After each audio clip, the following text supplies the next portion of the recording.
Dragon ഫ്രൂട്ടിൻ്റെ ജ്യൂസാണ്. അത് dragon fruit അരിഞ്ഞ് പാലൊഴിച്ച് ഫ്രിഡ്ജിൽ വെച്ചിരുന്നതാണ്. കാച്ചിയ പാല് കാച്ചാത്ത പാല് എന്താണെങ്കിലും ആകാം.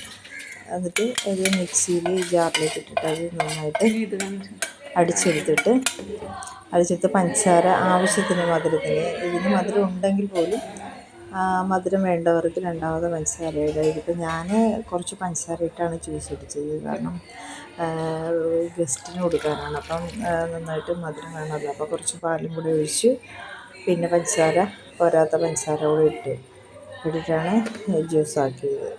കാരണം നല്ല മധുരം ഉണ്ടെങ്കിലാണ് ആ ടേസ്റ്റ് കുടിക്കാനായിട്ട്. പിന്നെ വാനില എസൻസ് കൂടെ മിക്സിയിൽ അടിച്ച് വാനില എസൻസ് യൂസ് നല്ലതാണ്. വാനില എസൻസ് ഒഴിക്കാറുണ്ട്. നല്ല ഒഴിച്ചാൽ ഒരു പ്രത്യേക ടേസ്റ്റ് കിട്ടും. അപ്പോൾ ഇങ്ങനെ ഇത്രയും കട്ടിയിലെടുക്കണം. കട്ടി ഇഷ്ടമില്ലാത്തവർക്ക് ലൂസാക്കാം. ഓക്കെ.